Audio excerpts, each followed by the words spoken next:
Marina was not your ordinary mermaid. While others in the shoal dreamed of collecting pearls or combing their hair admiringly in hidden coves, Marina's biggest fantasy involved microphones and punchlines. She'd drift about on warm currents in the coral canyons, clutching a shell to her mouth as if it were a mic, spitballing jokes she'd carefully concocted in her seaweed notebook. She'd try out little bits on her clownfish neighbors, puns about starfishes that always looked starstruck, or one-liners about sea cucumbers never making the cut on a vegetable platter. Her fishy audience either gawked at her or swam off distracted by passing jellyfish, but every once in a while, a blowfish would puff up in what looked suspiciously like laughter. That fleeting reaction was all the motivation she needed. The problem emerged when she was reminded that stand-up comedy, by all widely understood definitions, required being upright and typically out of the water. That second part was quite the killer. She could still recall the time she tried to watch an actual stand-up show by the docks. She'd managed to pop her head out of the surf, only to find herself gasping for breath in the open air, her elegant turquoise tail flapping awkwardly, her nerves tangling around her like a discarded fishing net. Her only option was to duck back under the waves, buoyant with frustration. Despite repeated attempts to test the waters, so to speak, she couldn't shake the jittery feeling that invaded her whenever her upper body left its aquatic domain. Stage fright was one thing. Stage fright plus the threat of suffocating in hot, brineless air was quite another. But deep down, she knew she had comedic gold to share, if only she could figure out how to deliver it without a meltdown. One coral morning while scribbling fresh material, Marina was visited by her best friend, Coral the clownfish. Coral had heard her comedic sets, usually delivered in a hushed undertone, right near the surface so as not to scare the seahorses, and found them surprisingly entertaining. Coral was that perfect blend of supportive friend and brutal critic. If there was ever a cringeworthy pun, Coral would scrunch her fins in disapproval and blow a mass of bubbles that spelled out, "No way." Yet when a joke landed, she would do the cooing, giggly clownfish shuffle that always buoyed Marina's spirits. "You absolutely have to do an open mic one day," Coral insisted, circling Marina's tail with glee. "I've heard that every Friday at the Pearl Lagoon Lounge, they host a humans and creatures tolerant open mic. Right there at the shoreline, maybe you could go stealth mode. Pop in with a big seashell bra and hop on stage. You'll slay." Marina turned a peachy shade of pink. "Are you out of your gills, Coral? You've seen how I get. The moment I see an audience of humans, I freak out. My voice cracks, my tail tries to flop away without me, and last time my fish scale bra nearly fell off out of sheer panic, but Coral would have none of it." She patted Marina's tail gently. "Listen, stage fright is natural. Even some of the best comedians get it. And you, my dear, are a comedic genius. If you let those nerves hold you back, the world will be deprived of daily, delightful mermaid jokes like that one about a sea turtle's blind date. That is comedic gold." Coral's unwavering belief, peppered with relentless cheer, lodged itself in Marina's mind. Perhaps if her jokes were strong enough, they would make the humans forget that she was from a realm of shells and salt water. Determined to refine her craft, Marina embarked on a well-thought-out plan. She'd practice stand-up sets in various aquatic zones, building her courage as she went. First stop, the sunken pirate ship. It was rumored to be a hotspot for undersea gatherings with a decent crowd of passers-by eels hiding in the ship's hollow corridors, starfish splayed over rotten boards, even the occasional shark with a short attention span. Marina constructed a makeshift stage out of driftwood. She perched on the platform, summoning all the comedic flair she could muster, and began, "Ahoy, everyone! So, I just heard from a gull that land dwellers think mermaids are vain. Well, I do spend a lot of time looking at mirrors. You would too if your hair was made of seaweed and you had barnacles to exfoliate." A hush swept across the water. Then came a few hearty bubble bursts from a small school of fish. Encouraged, Marina dove deeper into her set. "Also, can someone tell me why sea anemones never share jokes? They're way too salty about everything, ironically." The eels slithered back and forth as if wrestling with laughter. She finished with a flourish. "And is it just me, or do stingrays just need a good hug?"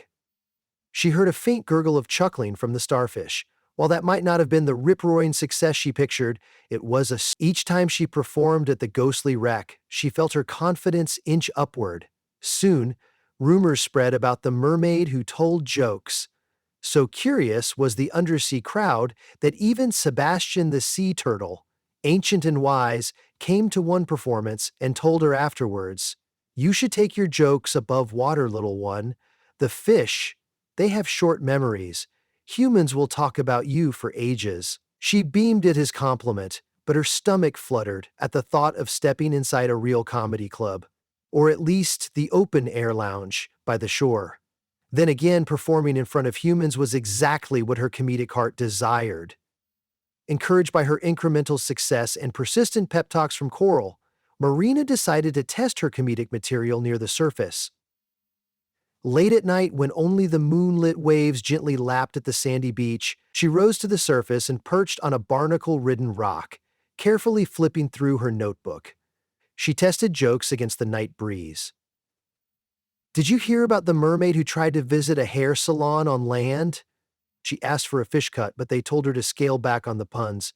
She half expected a chorus of groans from the seagulls, but only the rolling tide responded.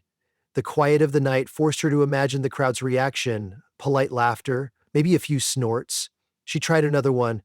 "If a pirate calls me winch, I call him squid breath. Then I remind him, I don't barge onto your ship at 3 a.m. demanding treasure. Respect the tale, mister." Marina giggled at her own joke, the gentle waves the only witness.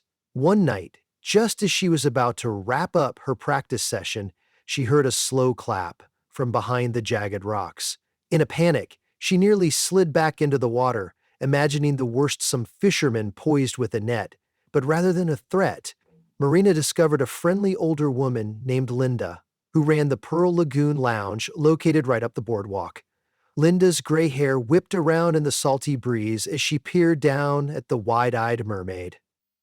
"I've seen you out here a few times, child," the woman said in a raspy but warm tone. "You've got some natural wit, I'll give you that. My nephew is a stand-up comedian, and I've heard enough open mic newbies to know you could hold your own." Stunned, speechless, Marina opened and closed her mouth like a guppy. Linda chuckled. "Tell you what, Friday night, the lounge hosts an open mic. If you're brave enough to lug that tail up onto our stage, I'll see that you get 5 whole minutes. The audience can be intimidating, but if you can make me laugh, you can make them laugh." Suddenly, the realm of possibility blew wide open. She could finally land, literally, her first gig on an actual stage. But this came with a host of questions. Could she breathe well enough above water to last 5 minutes? Was there a chance her shimmering tail would flop luminescent scales all over the place? Drafting from her act, her stage fright umped up to a level that felt like a towering tsunami. But as Linda retreated with a casual wave of her hand, Marina found herself imagining the applause, the spotlight shining, her voice booming with confidence. "Thank you, you've been a wonderful crowd," she'd proclaim at the end of her set. She didn't sleep a wink that night, yet her scales quivered with anticipation. The next few days were a blur of last-minute joke revisions, comedic timing drills, and improvised rehearsals. Shark acquaintances offered to form a comedic cheer squad, though that offer was politely declined by the rest of the fish, who thought having a group of sharks chanting menacingly near the shore might send the entire beach crowd running. A supportive group of seahorses and clownfish, however, volunteered to hide in the shallows with small seashell noisemakers. Coral tried to coach Marina in stress management. "Think about this," she said. "You're the only mermaid who wants to be a stand-up comedian. That's already a selling point. Offer them a glimpse of the deep. Let them sample the salt, the jokes, the perspective no human comedian could provide." Marina nodded, though her nerves were buzzing as if an electric eel had coiled around her. And then Friday arrived. The late afternoon sun toasted the boardwalk, and the lounge's neon sign flickered to life, a giant pearl with a spotlight shining on it. Marina's heart pounded with every wave that pushed her closer to the shore. She was outfitted in a sleeveless top crafted from a combination of pearlescent shells and carefully woven seaweed. Upon Linda's suggestion, Marina had an actual microphone to cradle in her arms. Waterproof, courtesy of some inventive sea otters who specialized in unique trinkets. But approaching that dry land felt like stepping into another dimension. The lounge itself was partly on the beach, with a wooden stage that led out onto the sand. Patrons milled about on bar stools, a few seats arranged in a semicircle. Colored lights swirled across the stage. The closer she got, the more her tail felt heavier, each scale tingling in apprehension. She turned momentarily to see Coral in the shallows, giving her a fervent fin up for encouragement. Linda noticed Marina's hesitant approach and waved her over.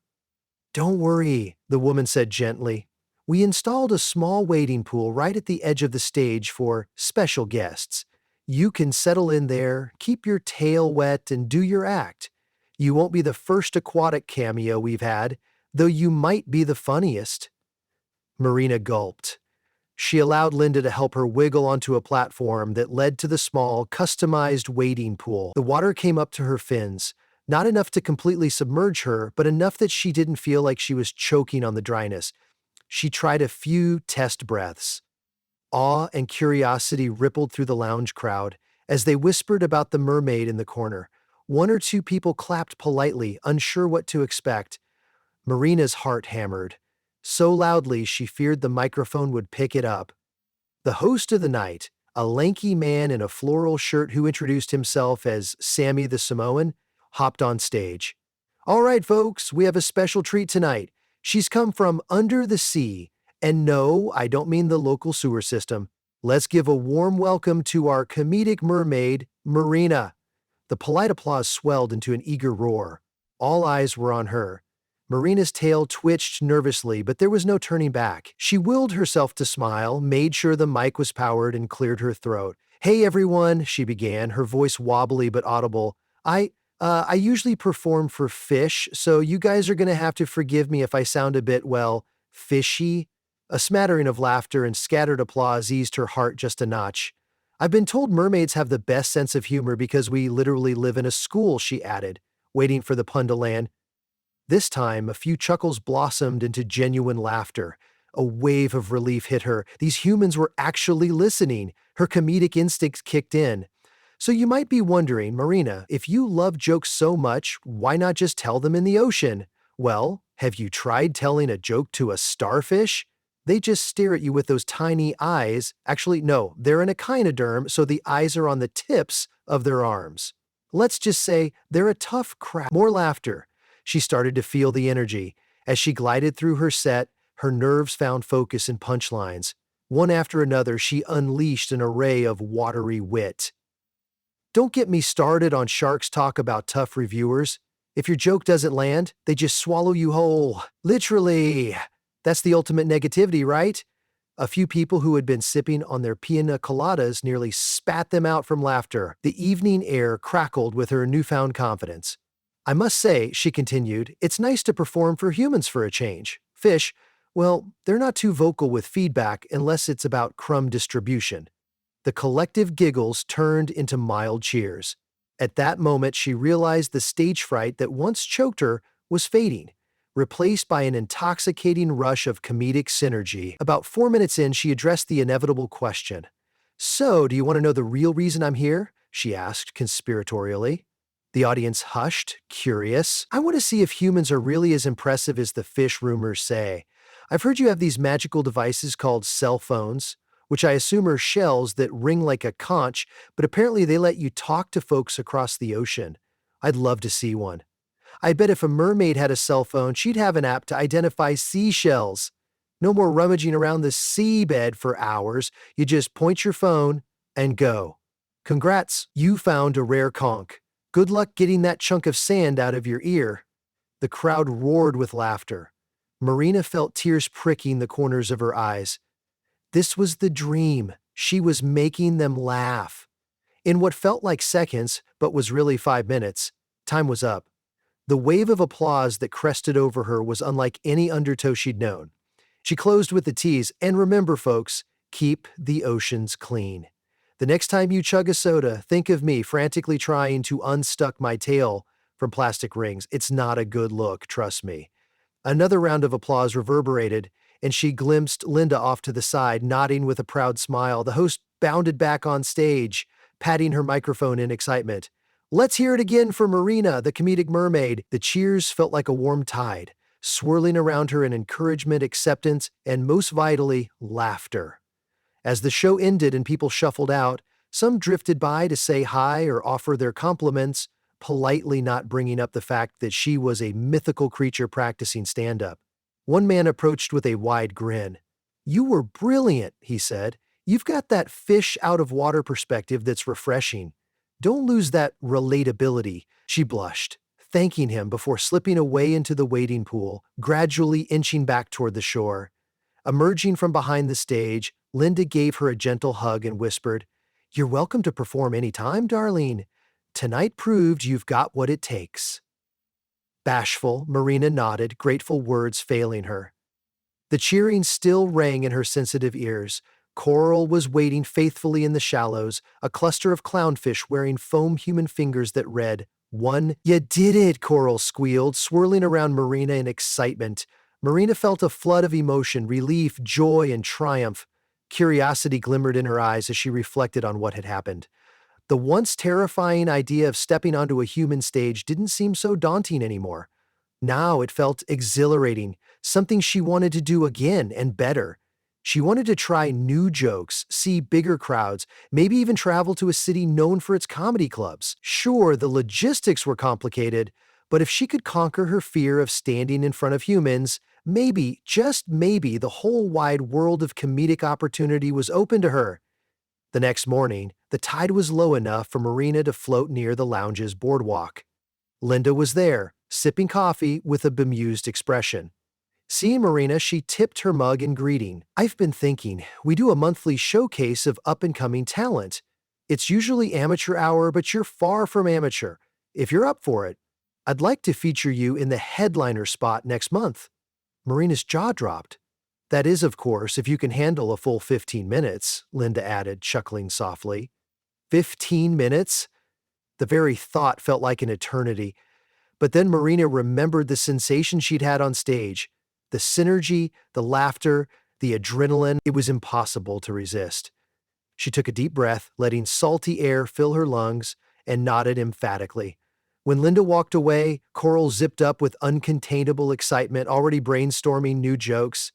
"Yes, definitely do a segment on those earless seals that can't use earbud headphones. Comedy gold." The clownfish flittered around, tossing out ideas, mini props, and sea-based puns so quickly that Marina had to physically restrain her from launching into an entire routine. They had a month to perfect a longer set, and this time, Marina wanted everything to be top-notch. She thought about comedic structure, how to open strong and end stronger. She would address more universal topics, bridging life underwater and the comedic experiences on land. She'd build comedic tension with stories about jellyfish traffic jams, the awkwardness of trying to date a land dweller, or perhaps the perils of a mermaid credit score. Marina's mind crackled with possibility. Over the following weeks, her rehearsals at the shipwreck gathered larger and larger crowds. Fish of all stripes and polka dots came to see her sets and floated with pride, shaking fins in delight as she delivered her honed comedic lines. Her comedic range improved, and she discovered the fine art of comedic timing. If her punchline fell flat, she'd pivot quickly to a self-deprecating aside like, "Well, at least I'm not a sea cucumber, because they spit their guts out under pressure, and I'd rather forget this moment than watch my intestine float off." That alone got chuckles from the underwater crowd. She discovered that a good comedic rant about rebellious eels who create underwater raves was absolutely beloved by the fish. She tried to translate that as best she could for the humans. If she could find a way to make the land dwellers relate to eel raves, she might have comedic gold. When the big night finally arrived, the lounge was packed. Word had spread that a whimsical mermaid was headlining, and curiosity was at fever pitch. Linda prepared the stage carefully, a bigger waiting pool, better lighting, and more comfortable seating for the mesmerized audience. Marina's heart pounded behind the curtain as Sammy once again took the mic to kick off the show. First, a local musician played some folksy tunes about the sea. Next, a novice magician performed some parrot illusions. Finally, after much anticipation, Sammy announced her entrance. Ladies and gentlemen, hold on to your fins, or your seats as the case may be.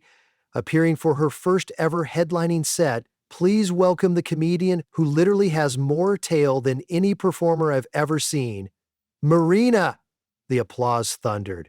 Marina eased herself into the wading pool, took a moment to wave at the excited crowd, and then started strong. It's good to see so many human faces tonight. You know, the fish told me humans leave big footprints everywhere. I see you've left them all over the beach. Don't worry, I've seen bigger. The crowd erupted in laughter.